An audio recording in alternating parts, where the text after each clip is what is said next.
At this point, I think the Buffalo Sabres are truly the worst organization, not just in the NHL, but of all four major pro sports. And we're going to talk about that today on Talking Buffalo. And on that note, welcome everybody to another episode of Talking Buffalo, your weekday daily driver for Buffalo Sports Talk and more. My name is Patrick Moran.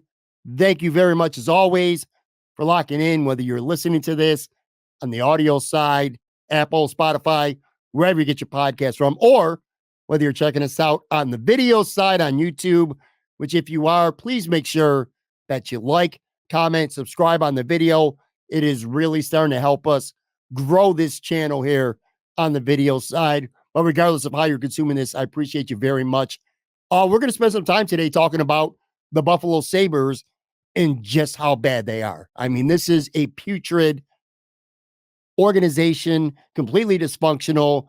I hate talking about the Sabres at this point on this podcast, quite frankly, but I just got too much on my mind. And I got a lot on my chest about this team, and we're going to get it out today. We're going to get to that in just a few minutes. For that, a couple quick things here.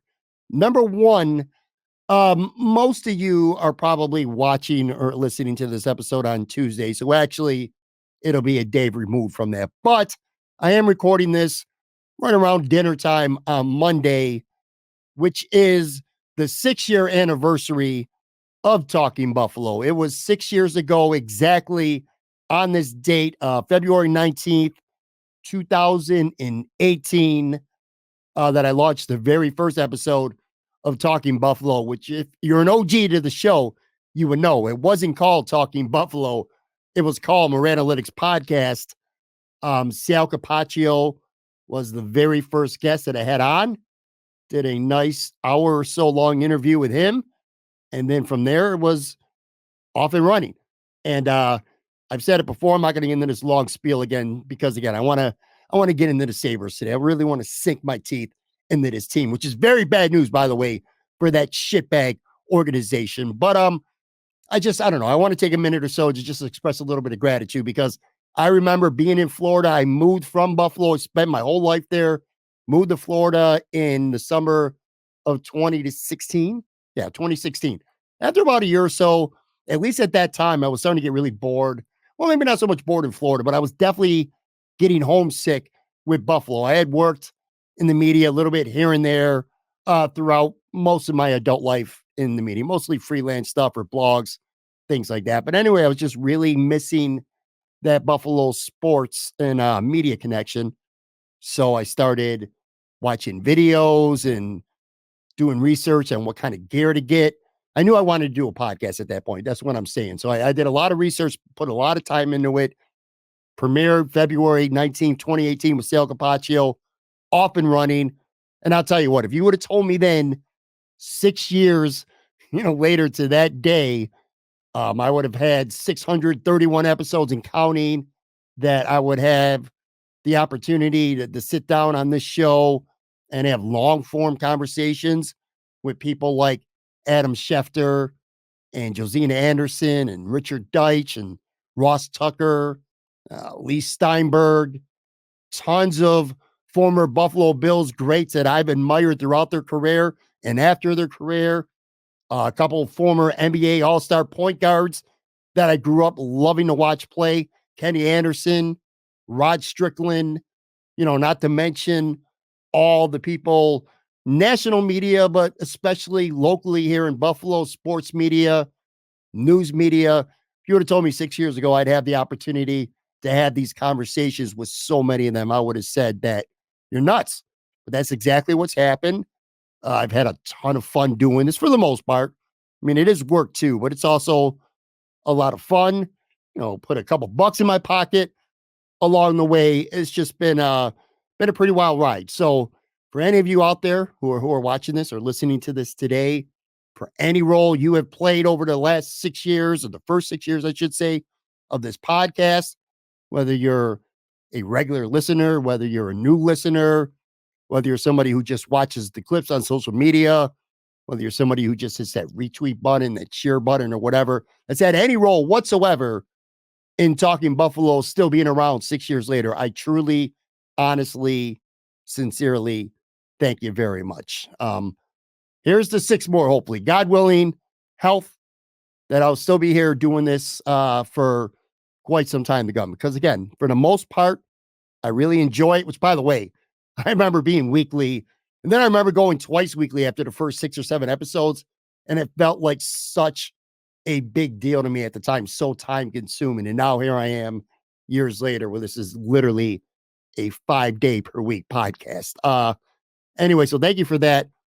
And also, I would like to tell everybody who, if you did not catch yesterday's episode, I would really highly recommend that you go back and listen to it or watch it, however you consume the show. I had on Greg Thompson from Cover One, Bruce Nolan from the Bruce Exclusive, part of Buffalo Rumblings, and also Joe Marino from Locked On Bills, 3 of the absolute very best Buffalo Bills content creators in the game, period, end of story. It was a great conversation. It was our 4th annual Buffalo Podcasters Roundtable. And what we do with these annual shows is we talk about everything and anything except the actual Buffalo Bills. So if you're a fan personally of any or all 3 of these guys, if you're a podcaster, if you're somebody who has thought about doing a podcast, or somebody who just has an interest in how podcasts work, this was definitely a great episode for you to go and check out, man. I mean, these guys took you behind the curtain.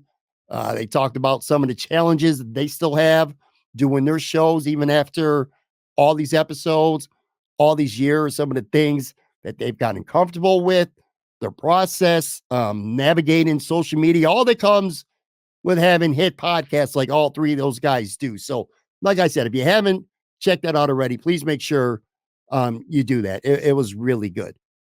As far as today's show, all right, let's just dive into this. And it's not going to be a very long show.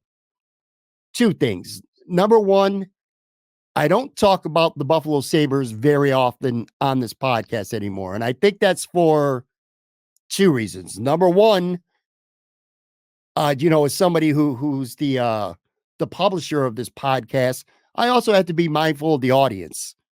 And I can't turn my back on the fact that, I go back and I know what the numbers are. I know, generally speaking, what my audience is. And for the most part, what they want to hear, what they want to consume. And this, as much as I wish it was a little more balanced, this is primarily a podcast where the audience wants to hear about the Buffalo Bills, which I completely understand. So when I have a guest on, most of the time, I mean, every now and then I'll have a Sabres related theme with the right guest or the right topic, and it still does really, really well. But generally speaking, when I have Buffalo Bills topics, the shows do much, much better than when we spend a day primarily talking about the Buffalo Sabres. That's just the way it is. That's the audience, and that's what the numbers are. And as somebody who, puts the work in to do a show every day, I would be absolutely foolish to not serve the audience and primarily what they want. So as a result, not as much Sabres coverage as we've had over the past couple of years. Another big part of that reason is I used to have Joe Yerdon on every week. And of course, Joe, who covers the Buffalo Sabres, he's at every practice, he's at every game. He has his own Substack now, notedhockey.com. Just doesn't have the time to be able to do the show with me. So it's very rare that I get him on. So I lost kind of that connection that I had to have somebody come on and be able to talk Sabres each and every week. Most of the recurring guests, the regular guests that I have are primarily Bills people, which is the way I want it. But anyway, so just the opportunity to talk Sabres isn't there as often as it used to be. Like I said, the numbers just dictate that the audience wants to hear more Bills and less Sabres, which again, don't blame them. The Buffalo Bills are really good and the Buffalo Sabres are complete shit. And then quite frankly, the other reason is when it comes to the Sabres, I'm not as knowledgeable with the inner workings of this team. I don't watch every single game from opening whistle to final horn. I don't follow them as closely as I follow the Buffalo Bills. So for me to come on and do something, especially solo like this, where I don't even have a hockey minded guest to kind of back up some points and elaborate on some things that I'm going to drop for you all in just a couple of minutes. It's just a weird space for me. It feels a little bit awkward, almost uncomfortable, which is funny because that's one of the topics that Greg, Joe, Bruce, and I talked about on the podcast yesterday when it comes to podcasting. But I'm going to proceed with this today because I spent my Monday afternoon watching the Buffalo Sabres at home President's Day game here, matinee against the Anaheim Ducks. And I tweeted about this before the weekend, kind of let it go. On Saturday night, the Sabres went into, I almost said the Bills, bad habit.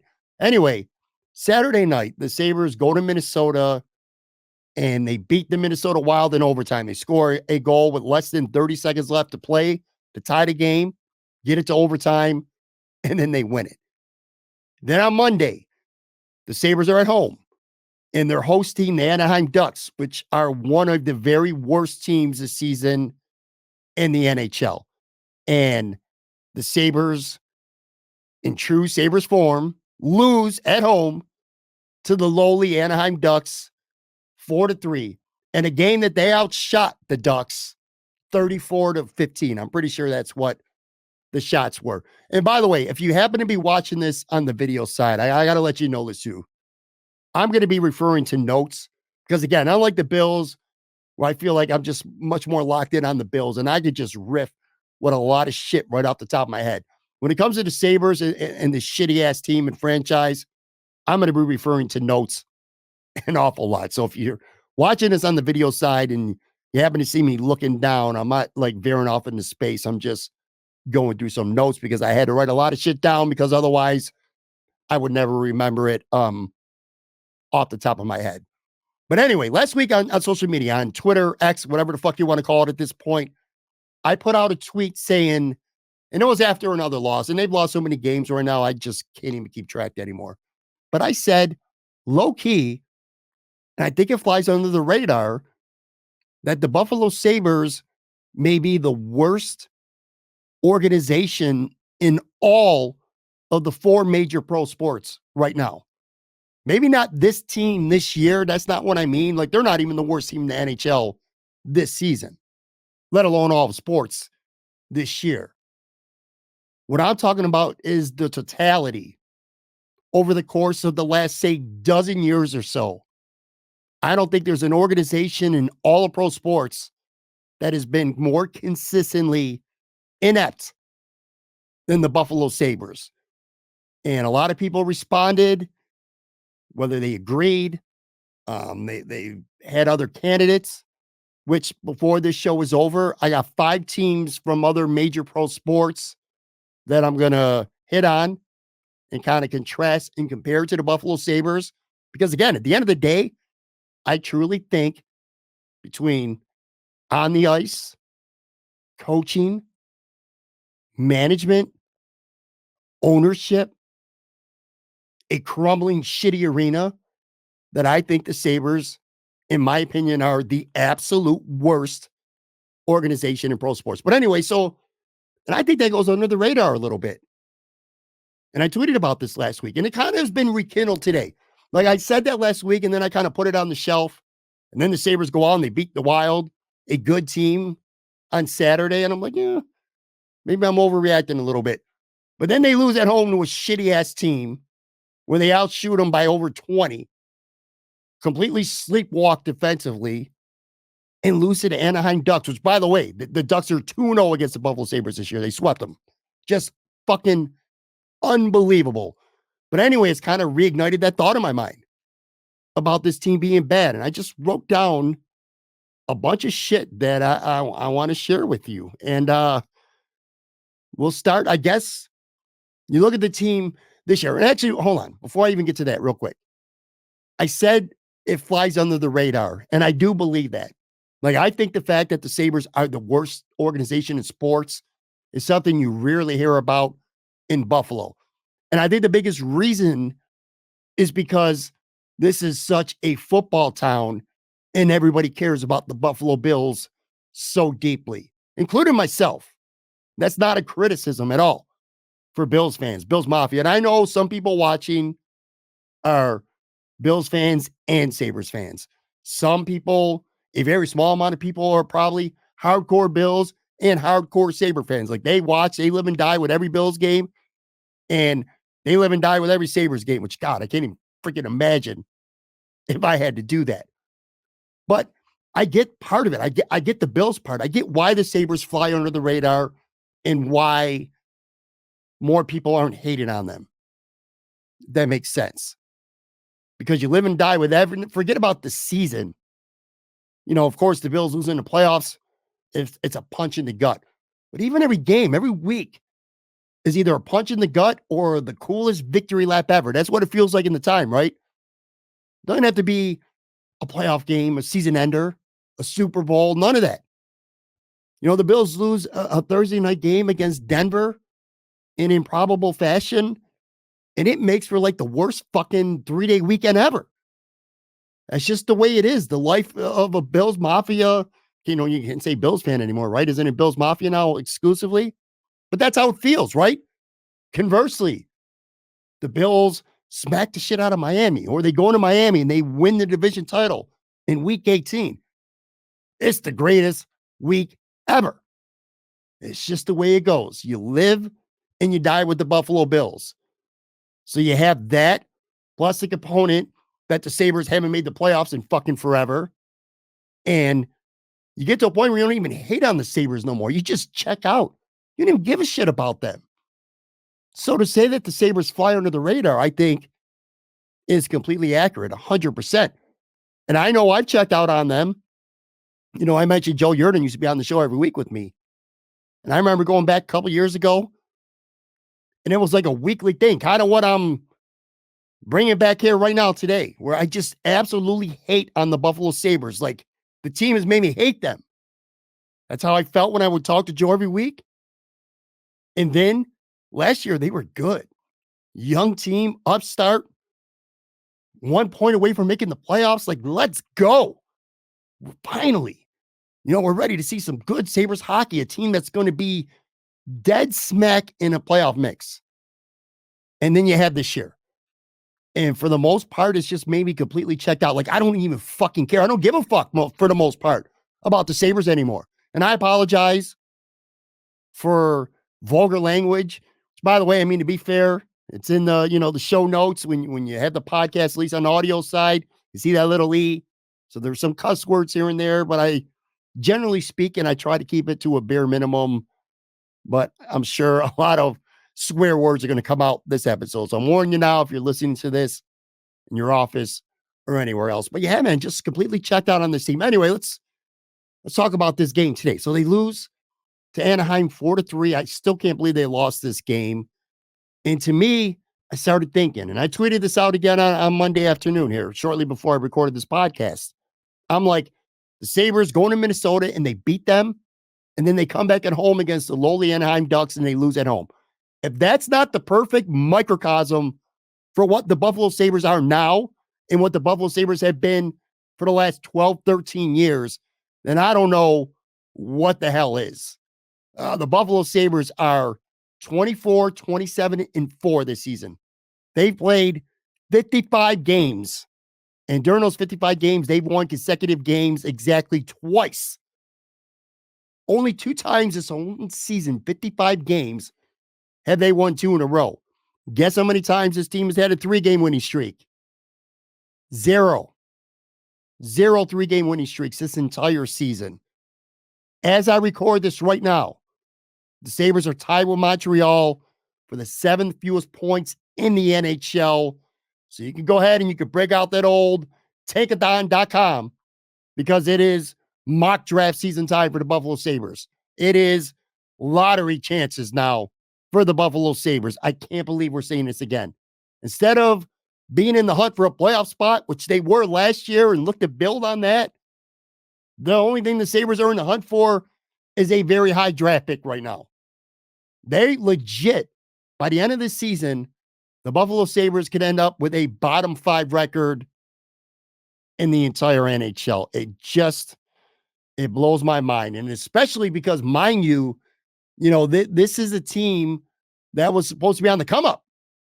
This was a team that had actual playoff expectations this year. I remember conversations with Joe over the summer, like playoffs were the expectation. A lot of players said that. I don't know if Granato said that or not, and I really don't give a shit. But I know a lot of media people, a lot of national media people, a lot of local media people who covered the team. Supposed to be playoffs were the expectation this year. And boy, oh boy, man, have they ever let down the fans of this team yet again. So, what is it? Last year, this team was explosive. If nothing else, they were fun to watch. It was entertaining. Now they can't fucking score. 21 or they're 21st in the NHL right now in goals for. They were third last year. Same cast of players. If anything, a year older and a year more experience. But they've went from 21st in the league in scoring, or I should say they went from third to 21st. Kevin Adams, a disaster of a summer. Connor Clifton, he sucks. He was terrible today, and he has sucked since pretty much opening night. And the worst part is, you wish you could give him away before the trade deadline. But I don't know if Kevin Adams is going to be able to trade him. I don't think you could give him away because he's still got 2 more years at $3.3 million left. What a terrible, terrible fucking contract Kevin Adams gave Connor Clifton over the summer. Just awful. And then you bring in Eric Johnson, who is absolutely washed. Hockey's a team sport. It's 5-on-5 out there. And it's not often that you could say, other than when a goalie is really, really good or really, really bad, that one player doesn't necessarily influence the outcome of the game. But I think on Monday against Anaheim Ducks, I think you can make a very fair and reasonable argument that Eric Johnson was close to being single-handedly responsible for the Sabres losing to the Ducks. Just absolutely brutal.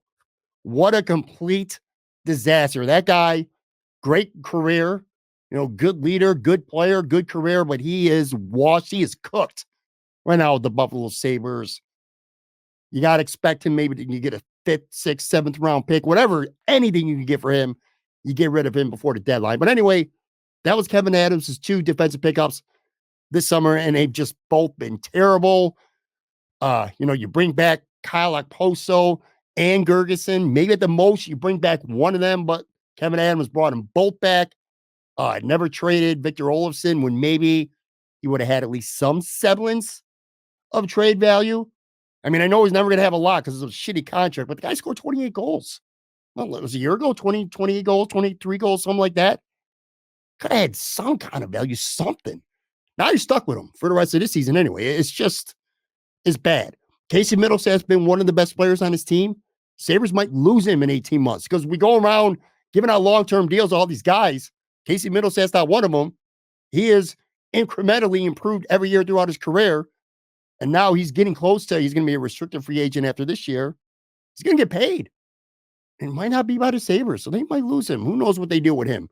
But that didn't go out and get a veteran goalie over the summer because Kevin Adams banked on Devin Levi being ready, which he wasn't. That's not a long-term indictment on Devin Levi. Devin Levi might be the next Ryan Miller. In fact, I'm confident that Devin Levi eventually will be a star. But he's not now, and he wasn't ready. So all that, plus they can't stay healthy, and this team just freaking stinks.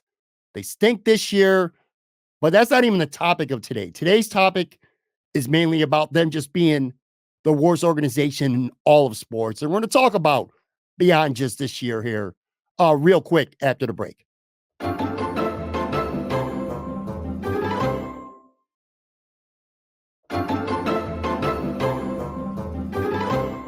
All right, I am back here on Talking Buffalo today, and topic is me just flat out thinking that the Buffalo Sabres very well may be the worst organization, not just in the NHL, but of all of major sports over the last 10, 11, 12 years or whatever. Again, I'm referring to notes here. If you're watching this on the video side and you're wondering why my eyes are going from looking at the camera to down here on my laptop because I don't know these off the top of my head, had to write them down, didn't have time to memorize them, don't give a shit enough to memorize them. And quite frankly, some of these numbers and facts are so freaking ridiculous that I had to take a second look at them because it's almost hard to believe that they're actually fucking real, but they are. All right. So now here we go. Here's some facts. The Sabres are, and I guess I'm kind of supporting my case here from this point forth, that the Sabres truly are the worst organization in all of sports. So here's some facts, folks. The Sabres are locked into a 13th year of missing the playoffs, which already was the most in NHL history. So now at this point, they're just extending their own record. The Sabres have had 7 head coaches and 4 GMs since this drought started. They've had the fewest points in the entire NHL, not once, not twice, but 3 times during this drought.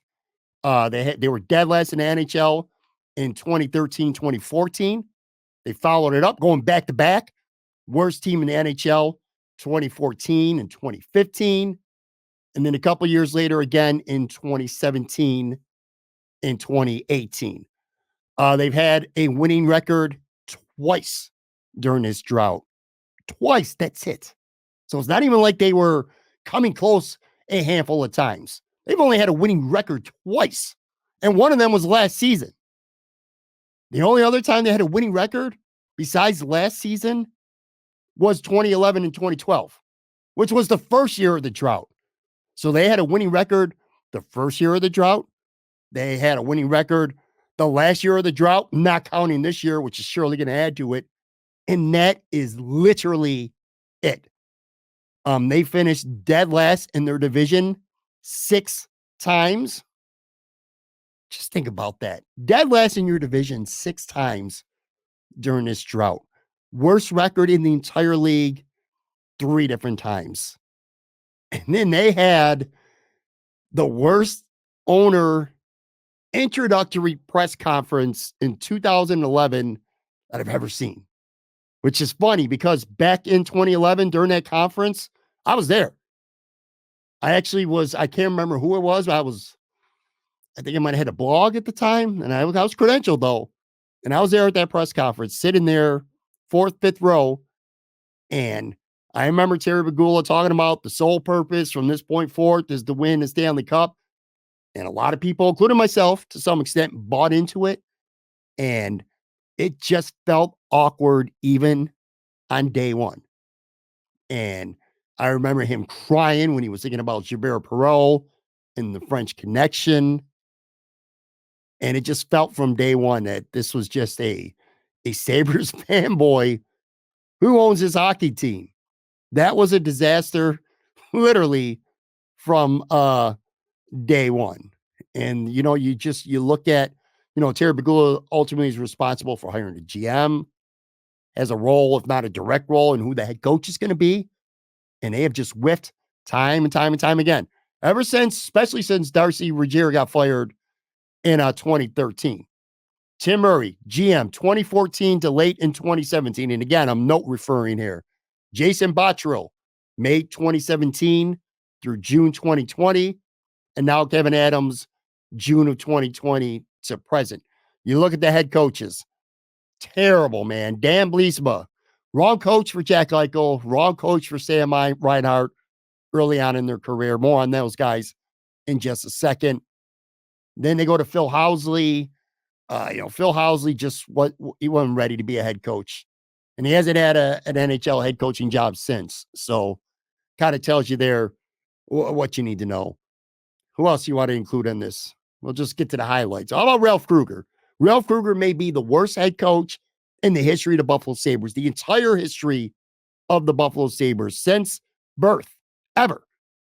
I mean, this guy had fucking Jeff Skinner playing on the 4th line. Worst ever. Terry Bagula hire. And now you get to Don Granato now. Don Granato feels like a good, young, developmental guy. But it also feels like last year was, as evidenced by what we're seeing this year, I think, as he's a guy who can only take you so far. Like, he'll make you a better player, especially if you're younger. He'll get you to that next gear. but he can't get to the gear after that. That's how it feels about Don Granato right now. And you could see, and I don't even hate Don Granato, by the way. One of the few people in this organization right now I don't hate. But you could just see he had optimism, like his press conferences, his pressers, they were a lot more insightful last year and even early on this year. Summer conversations with him, training camp, just much more insightful and ambitious and energetic. Whereas now he just looks demoralized, resigned. I think he's a guy who knows that his time might be up here at the end of the season, which it should be. Because, I mean, this team needs a whole bunch of shit.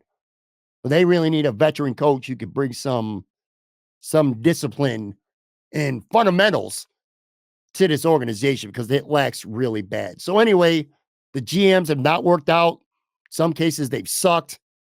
Ditto for the head coaches.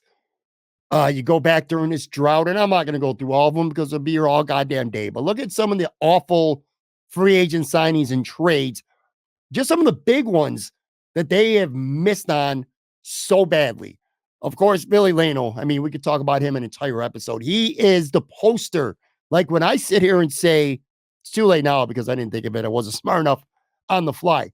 But when I did the graphic for, Sabres, worst organization in sports, God, did I miss the mark by not having Billy Lano on the cover of that graphic. And they gave this guy a 6-year, $27 million deal because he had a good playoff series for the Philadelphia Flyers year before that. Come on, Darcy. That's as bad as it gets. Kind of fast forward. Taylor Hall. Thought the Sabres were all in for winning. Thought they were going to be good. You signed Taylor Hall to a big-ass 1-year contract, like $6.4 million in 2020. Doesn't even last the season. He gets traded. Christian Ehrhoff. Technically, the Sabres traded for him. It wasn't technically a free agent signing, but for all intents and purposes, it was. They gave that guy, who might be one of the worst contracts in the history of the NHL. Forget about just the worst in the history of the Sabres. 10 years, $40 million in the 2011-2012 season. Dude got bought out in 2014. Just a flop. Disastrous. I don't know how I feel about including Kyle Okposo on this list because he's been with the Sabres now for 8 years or so. He's the captain. I get that.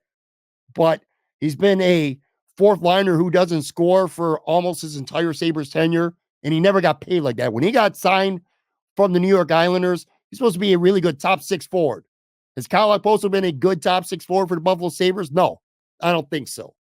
And we already talked about Clifton and Eric Johnson this year, what disasters they are. And then again, you go back in the vault and some of these trades, trading Zach Kassian for Cody Hodgson. And the Sabres gave that guy, after trading for him, a 6-year, 25. I had to look this up. I'm looking at my notes right now. 6 years, $25.5 million extension that year. 218 games for the Sabres, 99 points, never had more than 44 points. And the team bought him out in June of 2015. And you get Matt Molson and picks for Thomas Vanek in 2013, who was then flipped to Minnesota. Then he re-signs with the Sabres. 5 years, $25 million in 2014. Never once scored more than 14 goals as a Buffalo Sabre. Got demoted to the AHL after the Sabres waived him in 2017 and never played in the NHL again. Again, just historically bad trades, free agent signings. And my statement about this team being the worst, again, it isn't this year. It's this era, this generation of Buffalo Sabres hockey. I just don't think there's a worse team in sports than the Buffalo Sabres. It's consistently bad for as long as this. Eric Stahl. I'm just looking at notes at this point. Again, I don't keep going the whole fucking episode. If you want to go this route, man, he comes from Minnesota in a trade, a deal in Montreal, same season. Did nothing to help this team. Then you look at some of the draft picks, which, by the way, the Sabres have hit on some draft picks. That said, when you're drafting fucking first, second overall, you're going to get a bunch of good players. When you are consistently drafted in the top 10, you better hit on some. But they've had a lot of flops. And of course, we're not going to talk about any guy who's been drafted within, say, the last 1 to even 3 or 4 years because you got to see how that pans out. But you go through this list during this drought. Alex Nylander, 8th overall in 2016, utter flop. Nikita Zadorov, 16th overall in 2013. Grigorenko, 14th overall in 2012. Joel Armia, who? 16th overall back in 2011. Bunch of second rounders that just never worked out. Rasmus Asplund, Marcus Davidson, Brendan Gooley, Brendan Lemieux, Connor Hurley. Who the fuck is even Connor Hurley? Sorry, no disrespect to him. I don't even remember who that is. Eric Cornell. These are all Sabres second round picks during a drought. And again, you got some good talent. I mean, the Sabres have had good grades in their farm system, especially over the last handful of years. But what has that translated to, at least to this point, on the ice? And I'm not going to give Murray or any GM credit for drafting Jack Eichel second or Sam Reinhart second in their respective drafts or Rasmus Dahlin first overall. You or I could have been GM in the Buffalo Sabres and made those selections. So you get no credit for that. And then you look at his team. Good players. It's not like this team never had good rosters and good players.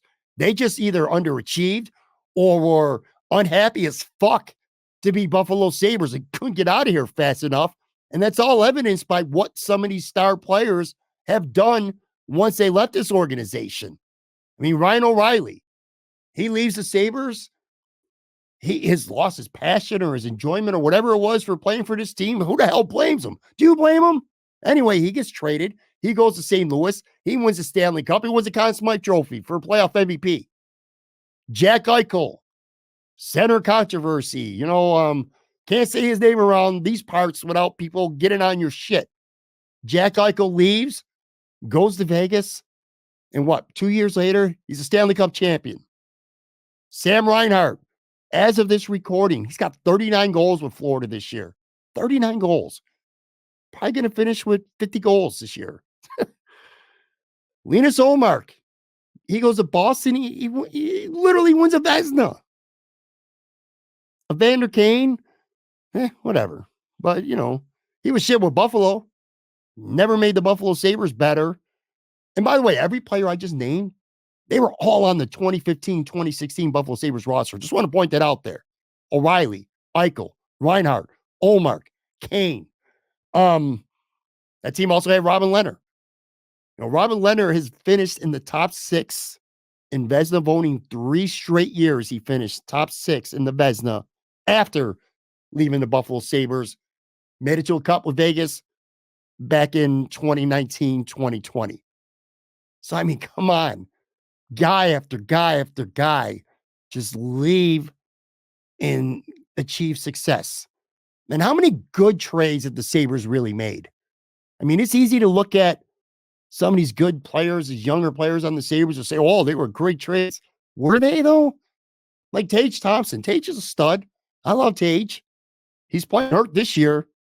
It shows, too. He's not played well this year, but I also think he's played through a lot of injuries. But anyway, how can you say Tage Thompson was a great trade when you had to give up Ryan O'Reilly to get him? And you could say, well, Ryan O'Reilly didn't do shit with the Buffalo Sabres. Well, you know what? Maybe if the culture was better, maybe if they won more, maybe if the coach was different, maybe if the locker room was different, maybe these guys would have more of a passion to want to be in Buffalo. Don't say, Ryan O'Reilly didn't work out with the Sabres, but don't say Ryan O'Reilly wasn't an elite player, because he absolutely was. He was before he got here, and he was after he left. Yes or no? So don't tell me that Tage Thompson was a great trade when you had to give up Ryan O'Reilly. Don't tell me that getting Alex Tuch and Peyton Krebs is a great move when you give up Jack Eichel. Yes, again, Jack Eichel didn't want to be a Buffalo Sabre. Jack Eichel, kind of an asshole. I think we can all say that. Wasn't the best locker room guy. Also, probably didn't have the best leadership around him either. The best, guys to help him develop and mature. Sure as fuck should have been Evander Kane, I can tell you that. But how can you say that getting rid of Jack Eichel what ended up being such a great move? Because you get Alex Tuch, who's been pretty good, and Peyton Krebs, who's been a fourth liner, who's got some skill. He's playing up now. We'll see what comes of him. But don't tell me that's a great fucking trade when Jack Eichel goes to Vegas and helps him win a cup. Isn't that what the Buffalo Sabres are supposed to be doing? Hate it, man. I really do. So don't tell me these are great trades, man. Just don't do it. And then don't even get me started. We're talking about on the ice stuff. Don't even get me started about the arena itself. What a pile of fucking shit KeyBank Arena is.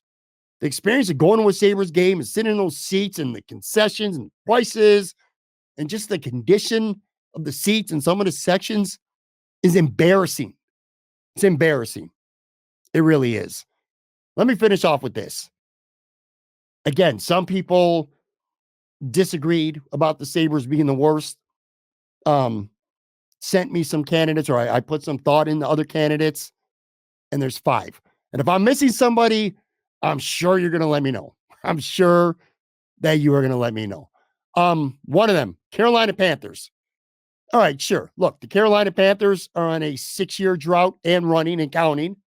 They were 2-15 last year, dead last in the NFL. And then to make matters worse, they traded away what would have been the first overall pick this year because they moved up to get Bryce Young. I mean, taking Bryce Young over CJ Stroud is going to haunt this franchise for a long time, man. Just an absolute freaking awful abomination of a front office decision to take Bryce Young over CJ Stroud. So 5 years of running, or 6 years of running, I should say, might get up there a couple more years. Although the NFL, the turnover could be really quick. But having said all that, you cannot say the Carolina Panthers are the worst organization in sports over the last dozen or so years, because the Carolina Panthers have made the playoffs in 4 of their last 11 years, including a Super Bowl in 2015. You cannot compare a team that has been in the championship in their professional sport in the playoffs 4 times to the Buffalo Sabres, who haven't even sniffed either of those. So Carolina Panthers, you're out. The New York Jets, this admittedly is the one team where a lot of people say it, and I can see it. I get it. This is the one team that maybe the Buffalo Sabres, you can go head to head with them, and it adds up. But the Jets, they're on a 13-year drought, right there with the Bills, or Sabres, I'm sorry. Most in sports. They've had just one winning season during the drought. They were 10-6 back in 2015. Even the Sabres have had 2 fucking winning seasons during this drought. The Jets have only had 2 campaigns besides that where they've been 500, 2011 and 2013. So over the last 13 years, the Jets have had 10 losing seasons. But, I'd say the NFL is a little bit different, because in the NFL, 6 of 16 teams make the playoffs until the past couple of years, because now it's up to 7 because they added the 3rd wild card team and only the first seed gets a bye. So that's 37.5% of the teams during most of this drought for the Jets have made the playoffs, compared to the NHL, where it's literally 15% or 50%, half the league. The NFL is up to 44% now, but still, in defense of the Jets, if I was making a defense, if I'm a Jets fan, I'm saying, no, they're not the worst. I would say they've been stuck behind Tom Brady for most of those years, the greatest quarterback of all time, although Pat Mahomes might eventually have something to say about that. But it was a given. You were not beating the Patriots. That's pretty much 2 losses and no chance of winning that division right there. Most of the drought. Now it's Josh Allen. They ain't beating, they can't get past Josh Allen and the Buffalo Bills. But again, in being fair here, I would say the Jets are probably the one team that I definitely would give strong consideration to. The Oakland A's, 100 games. They've lost, I should say, 100 games each of the past 2 years. They might be the worst team in all of sports over the past 2 or 3 years, but they actually made the playoffs 3 straight years. 2018, 2019, and 2020, they made the playoffs. They've actually made the playoffs 6 of their last 12 years. So to me, it's batshit crazy to say the Oakland A's are the worst franchise in sports when they've made the playoffs half of their last 12 years. The Pittsburgh Pirates, another team I heard a lot about. 8 straight years they have not made the playoffs. They lost 100 games in 2021 and 2022. So they back-to-back 100 loss campaigns. But again, they made the playoffs 3 straight years, 2015, 2014, 2013, and they never have any real expectations to begin with. Very few true star players on the Pittsburgh Pirates. Very small market team, very low budget, as opposed to the Sabres, who aren't afraid to spend money. Terry Bagullo spend money. He just spends it on the wrong people. And then the last team I'm going to hit on is the Detroit Pistons. The Detroit Pistons are headed to their fifth straight year of winning less than 31% of their games. That's just absolutely disgraceful, man. They haven't had a winning season since 2015, 2016. They went 44 and 38 that year. They made the playoffs just twice over the last 15 years. They've won fewer than 30 of their 82 games 10 times over the last 15 years. But again, they made the playoffs twice, 2 times over the last 9 years, which is 2 more times than the Buffalo Sabres will have made the playoffs over the last 13 years. So going by totality, I just can't get behind it. So I guess to wrap this up, to conclude, if you want to tell me the Jets are the worst organization in all of sports, major sports, 4 major pro sports, I'll listen to you. I'll concede that you have a fair point. But anybody else, no shot. No way. The Buffalo Sabres, whether they're worse or whether they're second worst, I think there's one thing, if you're being completely honest with yourself, and I know a lot of true hardcore Sabre fans who really want this team to be good so bad, they don't want to hear this shit, but it's the truth. They are just an absolute disgrace. The Buffalo Sabres are absolutely disgraceful. It's disheartening. I almost wish they sucked last year, because if they would have sucked last year, I'd have no expectations that they would be good this year. Because of last year, they teased us, and we had expectations they would be good, which makes the fact that they absolutely fucking suck again this year even more annoying. So that's how I'm going to end this show. Coming back tomorrow. I think tomorrow's show, we're getting right back to football, because I don't think I could take 2 back-to-back episodes of talking about this shitbag organization, the Buffalo Sabres.